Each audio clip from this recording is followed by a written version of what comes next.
Assalamualaikum warahmatullahi wabarakatuh. Apa kabar kalian semua? Mudah-mudahan kalian dalam keadaan sehat walafiat.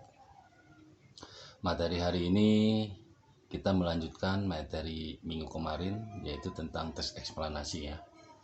Nah, setelah kalian mempelajari pengertian dan langkah menyimpulkan tes eksplanasi, materi hari ini kalian akan belajar cara menelaah isi struktur dan kaidah teks eksplanasi.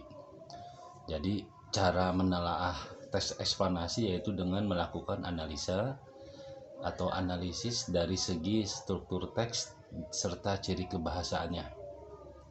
Nah, yang pertama itu kita pelajari dari isi teksnya dulu ya.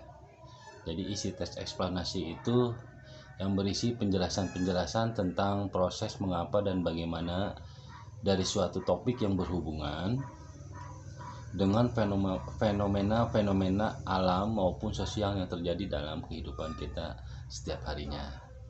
Yang kedua, struktur teks. Dan yang pertama isi, yang kedua itu struktur teks eksplanasi. Jadi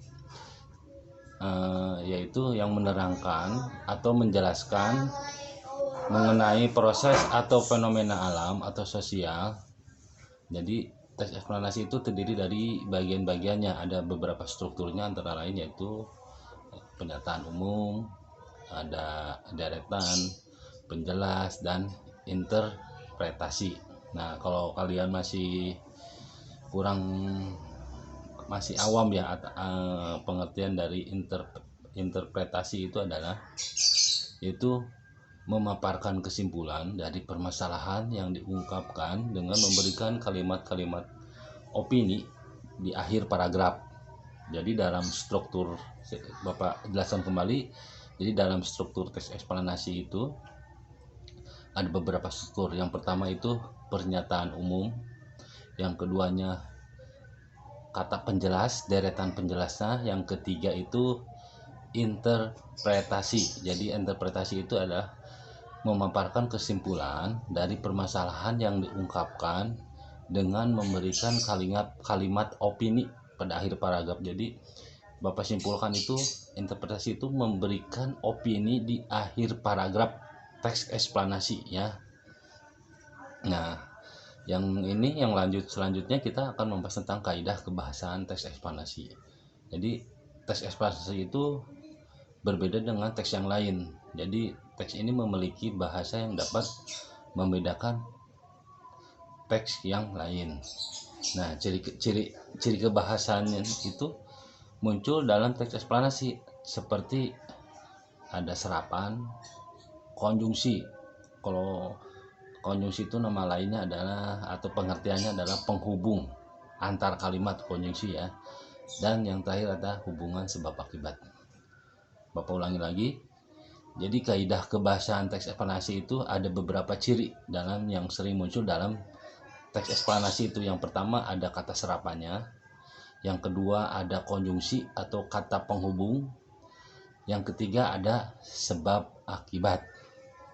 Nah, materi hari ini Bapak cukupkan untuk materi menelaah isi, struktur, dan kaidah teks eksplanasi.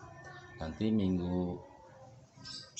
materi minggu selanjutnya kita akan lanjutkan masih di teks eksplanasi. Jadi Bapak menjelaskan satu materi biar kalian mengerti ya.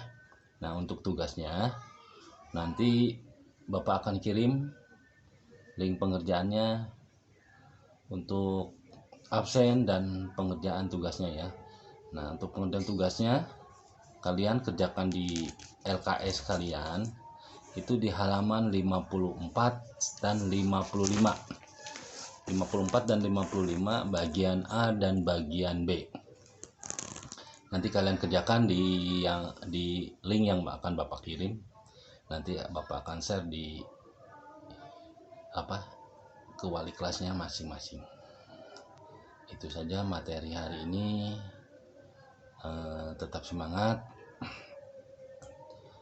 ikuti protokol kesehatan ya. Bapak nggak bosan-bosan menginfokan kalian agar mengikuti protokol kesehatan ya. Jaga makanan kalian, jangan sering berkumpul di luar. Kalau tidak perlu, kalian tetap saja di rumah ya, supaya kalian tidak jauh dari penyakit ya.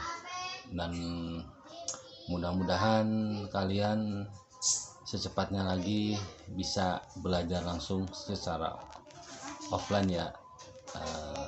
Mungkin ada beberapa atau sebagian atau seluruhnya yang ingin cepat-cepat belajar kembali seperti semula. Bapak akhiri aja materi hari ini. Wabillahi taufiq wal hidayah. Assalamualaikum warahmatullahi wabarakatuh.